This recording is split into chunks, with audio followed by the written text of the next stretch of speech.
ఇంకోటి కూడా మొదటి పత్రిక 12 నుంచి 17 వచనాలు అందరం కలిసి చదువుకున్నాం. కొత్త నిబంధనలు 190వ పేజీ. పూర్వము యోచకులను హింసకులను హానికరుడైన నన్ను తన పరిచర్యకు నియమించి నమ్మకమైన వానిగా చేసినందుకు నన్ను బలపరిచిన మన ప్రభువైన యేసుక్రీస్తు కృతజ్ఞుడై ఉన్నాను. తెలియక అవిశ్వాసం వలన చేసి కనుక కనికరింపబడుతుంది. మరియు మన ప్రభువు యొక్క కృపయు క్రీస్తు యేసునందున్న విశ్వాసమును ప్రేమయు అత్యధికముగా విస్తరించెను. పాపులను రక్షించుటకు క్రీస్తు యేసు లోకమునకు వచ్చిన వాక్యము నమ్మదగింది కుటుంబాంగీకారమునకు యోగ్యమైన ఉన్నది.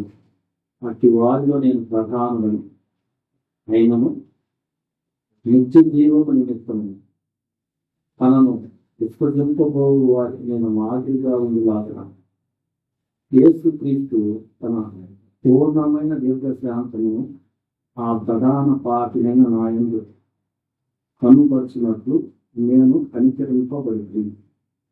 సకల యుగములలో రాజయుడు అక్షయుడును అద్వితీయుడు అద్వితీయ దేవునికి ఘనతయు మహిమయు విపరీతములు కలుగును గాక.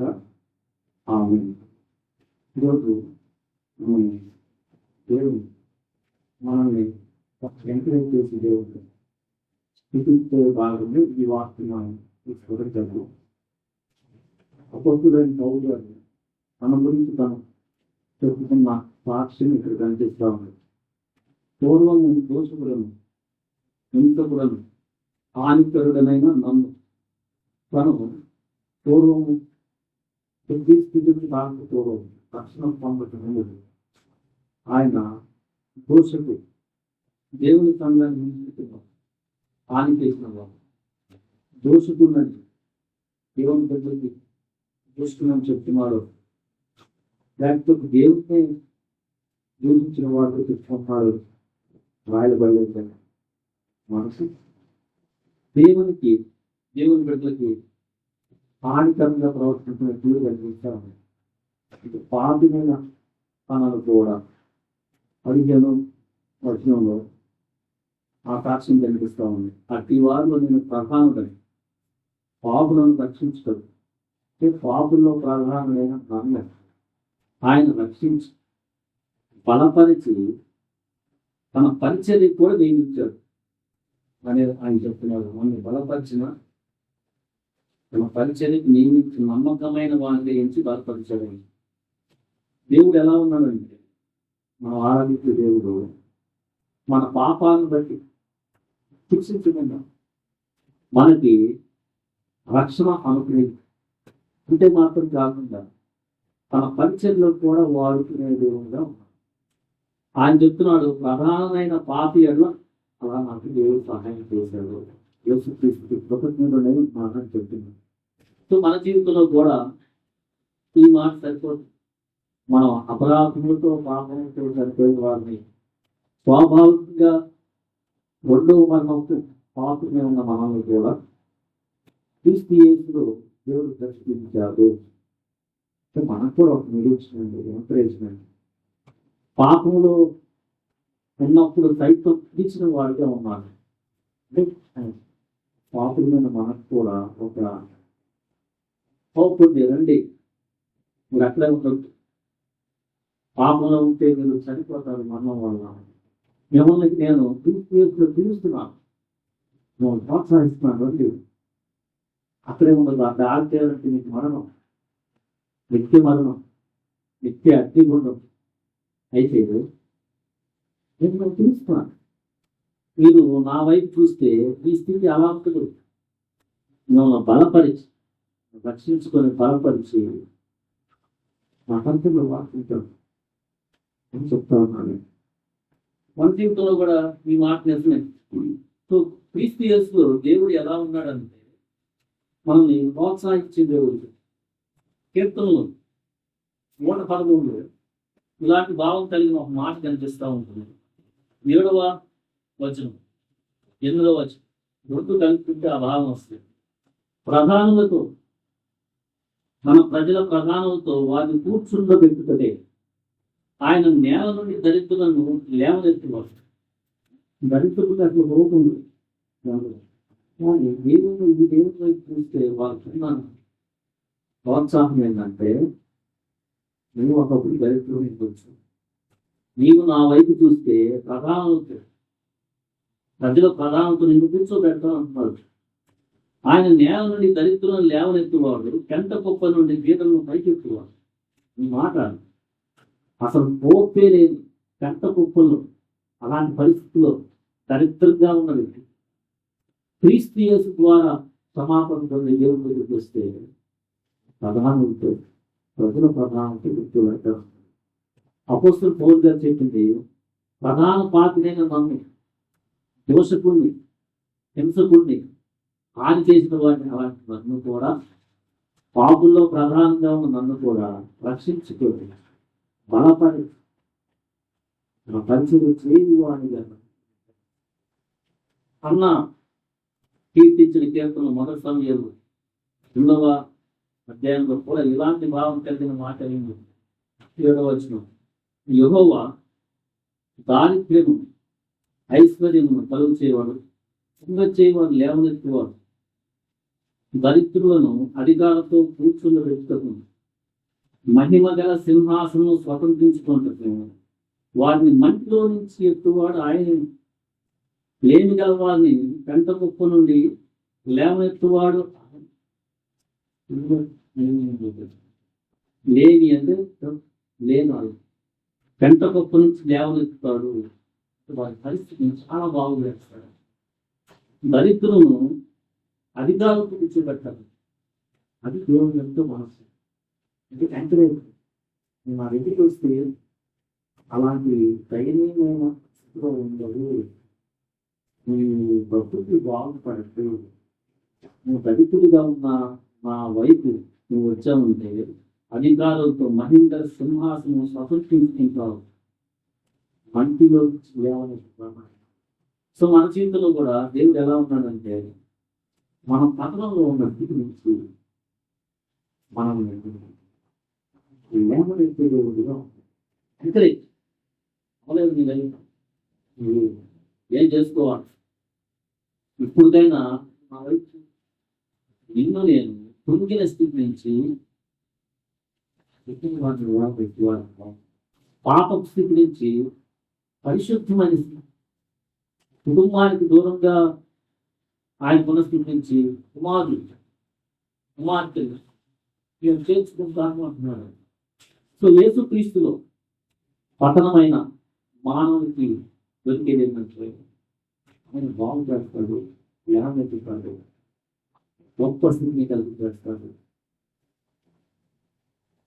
ఆయన యూసేఫ్ జైల్లో ఉన్నాడు. ఆయన పరిస్థితి చూడండి. దాసునిగా జైల్లో ఉన్న ఆయన దేవుడిని స్వీకరించాడు. అధికారులు చేస్తాం. సో ప్రభువు ఎలాంటి వాడంటే ఆయన మనం వెళ్తా ఉంటే ఆయనలో చెప్తా ఉంటాడు. నువ్వు తిరిగిన స్థితిలో నుంచి ఆయన లేవనెత్తు స్థితిలో ఉంటాడు. సో రక్షించబడిన మన జీవితంలో కొన్నిసార్లు అపవాది తృప్తుదల కలిగినప్పుడు మనం ధైర్యం తెచ్చుకోవాల్సిన ఏమంటే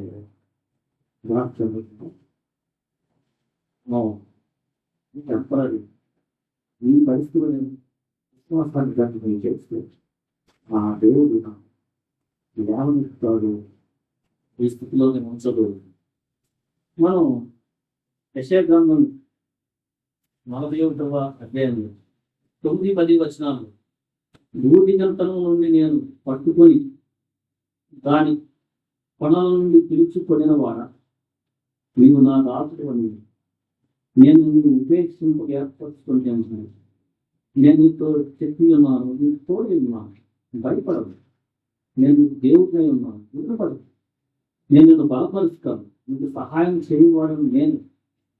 నీతి నా దక్షిణ హస్తంతో నేను ఆదుకుంటున్నాను.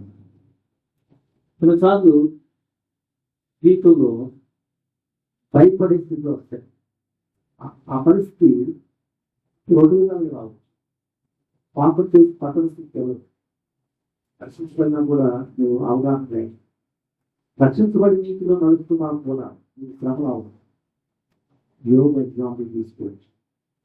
ఇజ్రాయెల్ ప్రజలు పాపం వలన ఎంతో శ్రమ ఏమేం చేశాను, మానసిక వెళ్ళిపోయారు. అలాంటి పరిస్థితి అవ్వచ్చు. బట్ దేవుడు ఎలా ఉన్నాడంటే విలువ ఎడబాడి దక్షిణ హస్తంతో ఆడుకుని ప్రారంభమన్నాడు. ఈ కంటిన్యూస్గా చూస్తే నీలో పాపం ఉంటే ఒప్పుకొని దాన్ని విడిచిపోయి పశ్చాత్తాపం మళ్ళా నేను ఉన్నత స్థితిలోకి తీసుకెళ్తాడు, నేను బలపరుస్తాడు. కొన్ని పరిస్థితుల్లో భయంలో వెళ్ళచ్చు.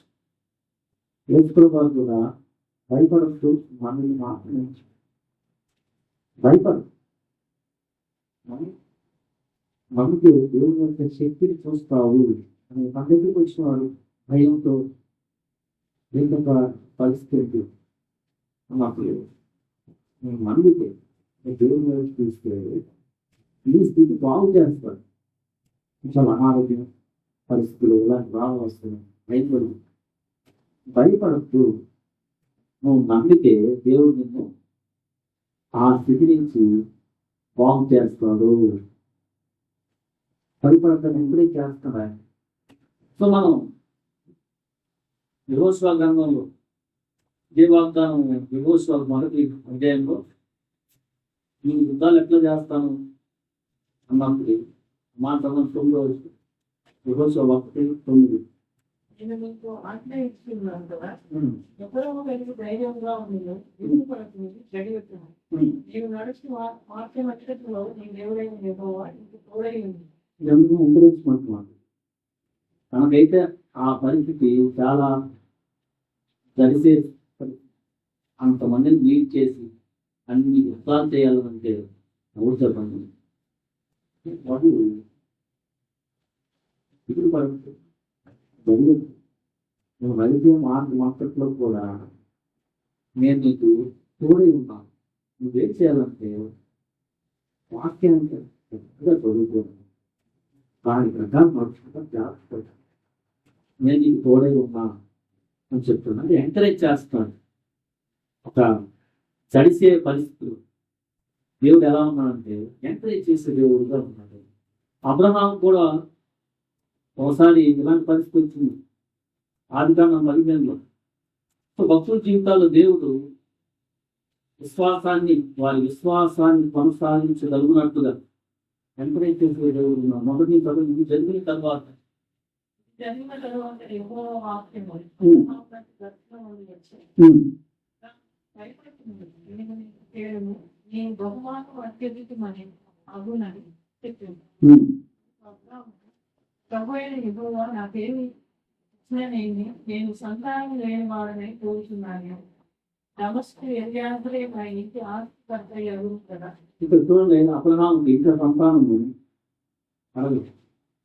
కొన్ని సంవత్సరాలు భయం వచ్చింది. పరిస్థితి ఏంటి? ఆ భయాన్ని బట్టి దూరం నుంచి వచ్చాను, సంతానంలో లేదు పరిస్థితి దేవుడు చెప్తున్నాడు. భయపడు, కొంచెం ఎక్కువ అవుతుంది బహుమానం. నీ బహుమానం పెరుగుతున్నాడు. ఇది ఆయనకి ఎప్పుడు భయం వచ్చింది? ఏమున్నా అంటే దేవుడు మళ్ళా మాట్లాడుతూ తనని అబ్రహాం బాధపడతాడు. మనకు రక్షించబడిన తర్వాత ఇలాంటి పరిస్థితులు వస్తాయి. ఏంటి మా లైఫ్ అని ప్రాణాన్ని కాలంలో పంచరించిన అలాంటి పరిస్థితి అవుతాయి. మన నాన్నదారులకు మాట్లాడుతున్నాం.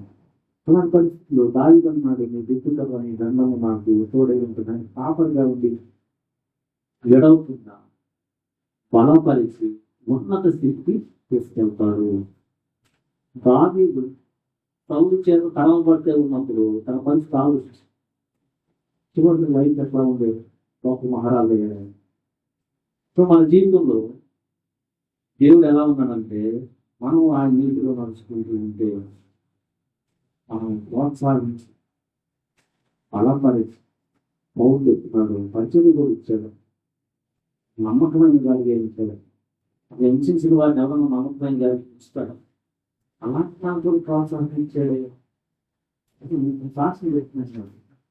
సో మన జీవితంలో కూడా దేవుడు ఎంకరేజ్మెంట్ వచ్చే దేవుడుగా ఉన్నాడు. దేవుడికి చాలా ఇష్టపడుతున్నాడు. రాత్రి అంతా ఆ మాట కూడా చూస్తే ఇలాంటి పరిస్థితి వస్తూ ఉంటాయి. నాకు లోకాసు వార్త 5వ అధ్యాయంలో 5వ వచ్చిన తర్వాత రాష్ట్రంలో నువ్వు ప్రయాసపడుతుంది కానీ మాకేమీ దొరకలేదు. ఎందుకంటే నీ మాటకు వచ్చిన వరకు లేకపోతే ఆ నీలో చూద్దాం. మనం చాలా ఇబ్బంది పడుతున్నారు. రాత్రి అంతా మనం ప్రయాసపడ్డారు, ఏం చేపలేదు, విసుగు చూస్తుంది కొత్త కోసం ఇంత ప్రయాసపడినా ఒక్క చేప కూడా పడలేదు. సముద్రంలో వేస్తుంది వల్ల అంటే వేస్తున్న కొంచెం పైన లోతు నడిపించి చేప పట్టడానికి వలయ్యాలి.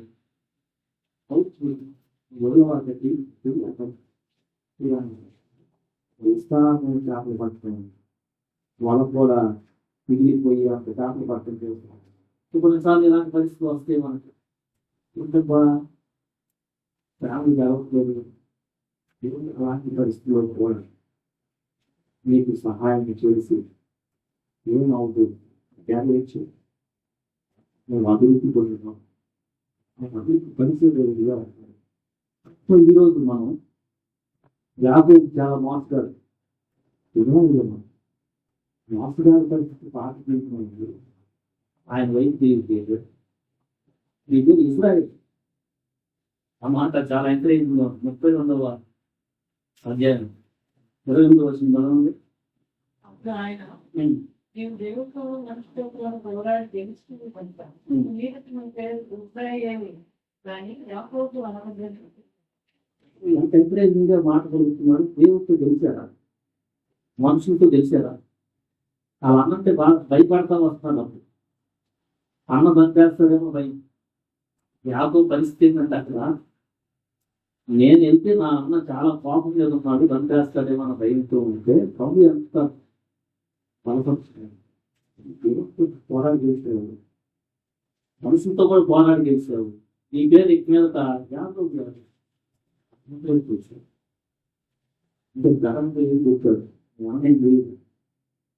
ఏంటి ఆ సిచ్యువేషన్ చూస్తే ఎంతో భయంతో ఉన్న యాకోబు ఆ రాత్రి దేవుడు పలికిన మాట ఏంటంటే మనుషులు కూడా జయించాడు, దేవుడితో పోరాడి గెలిచాడు.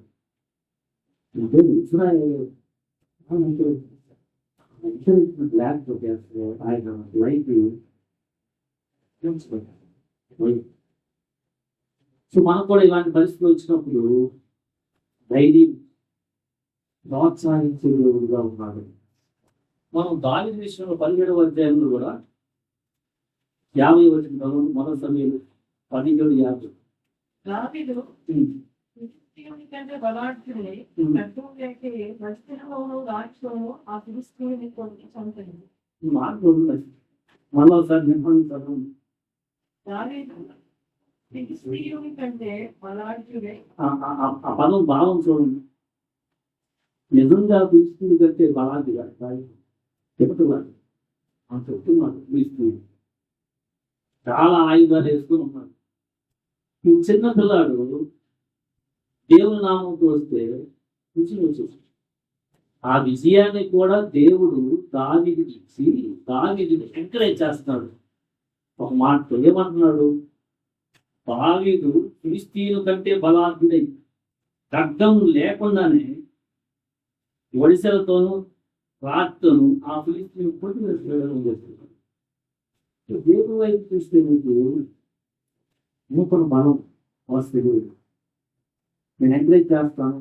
నా వైపు కష్టం వైపు శ్రమ వైపు అది చూడవాక నేను నా వైపు చూస్తే నేను బలపరుస్తాను. దిగుతాను మాట ఏ పరిస్థితి ఆహార సంబంధం మనుషులు చూస్తారు. మనుషులు చూడవచ్చు భయపడవాలి. ఎనిమిది గ్రంథం 1వ అధ్యాయం 8 వచ్చిన చదవండి. వారికి భయపడుతుంది. ఆ, నిన్ను విడిపించుటకు నేను నీకు తోడై ఉన్నాను. నేను చిన్నపిల్లాడినే, నేను ఆమె దగ్గరికి వచ్చి ప్రాప్సి చేయగలనా అంటే 7వ వచనం, యెహోవా నాకు ఇలా సెలవిస్తున్నాడు. ఎన్ని చెప్తున్నాడు, నేను బాలుడిని అనొద్దు, నేను చిన్నాను అనొద్దు, నేను పంపువారి యొద్దకు నీకు నేను నీకు ఆజ్ఞాపించి వారికి చెప్పు. వారికి భయపడమాట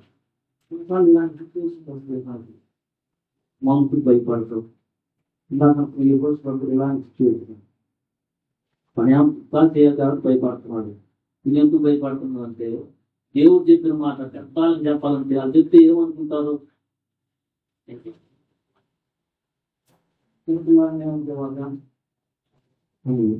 ఎప్పుడైతే గొప్ప ప్రవక్తగా వాడుతున్నాడు. ఇలాంటి వాక్యములు 3వ అధ్యాయంలో 57 ధరలు.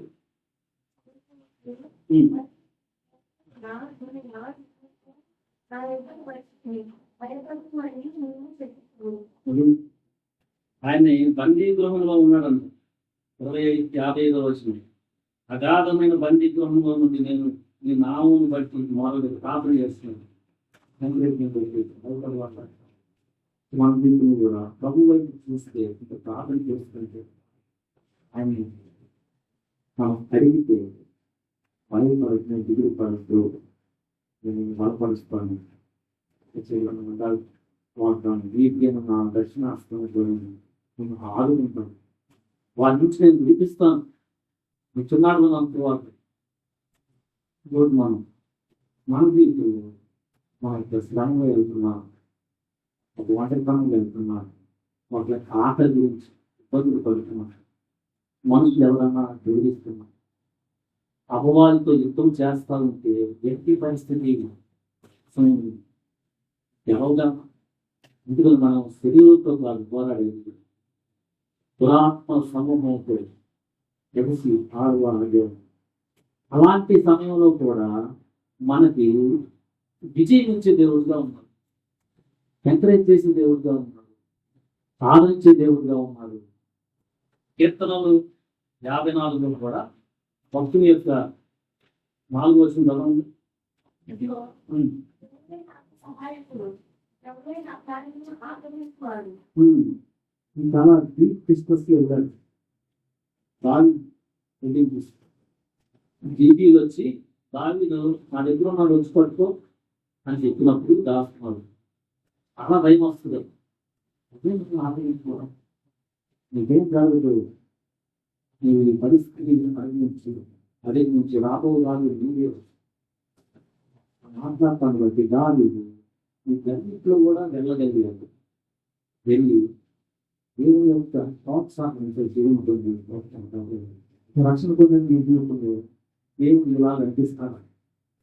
ఎప్పుడన్నా నీ జీవితంలో నిరాశ వచ్చినప్పుడు చూడలేదు, నీ కడుపు నా యుద్ధం చేసేది నేను, నువ్వు వర్క్ చూస్తూ ఉంటు పరిస్థితులకు తట్టయిపోతాయి. ఇలాంటి అనుభవాన్ని నేను కలిగి ఉన్నావా? కలిగి ఉంటే ఈరోజు నువ్వు నా జీవితంలో నేను భయపడిన శ్రమలో ఉన్న కష్టాల్లో ఇరుగు ఇబ్బందుల్లో ఉన్నప్పుడు ఆకలి తప్పులు కలిగి ఉన్నప్పుడు ప్రోత్సహించాను. ఇప్పుడు అస్థి లేదు. ఒకప్పుడైతే నా పరిస్థితి ఎంత కుప్పలోంచి నీ దరిద్రుని లేవనెత్తి ప్రధానులతో అధికారులతో నిలబెట్టువాడు.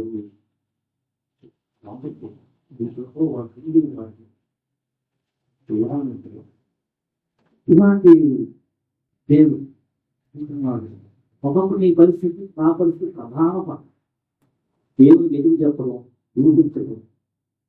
అలాంటి నన్ను కూడా ఫస్ట్ క్షమాపణ తనే మనలో నివసి టైట్ చేసి భయపడవాక ఇదిగో విధాంతం వరకు నేను తోడైనా సినిమాను దేవుడు తోడైనా అలా మా జీవితంలో ఉంటూ ఇదేం కాదు, మనకి ఏం లేదు, ఏంటి మొక్కుని అడుగుపోతున్నావు అందరం అందుకున్నావా?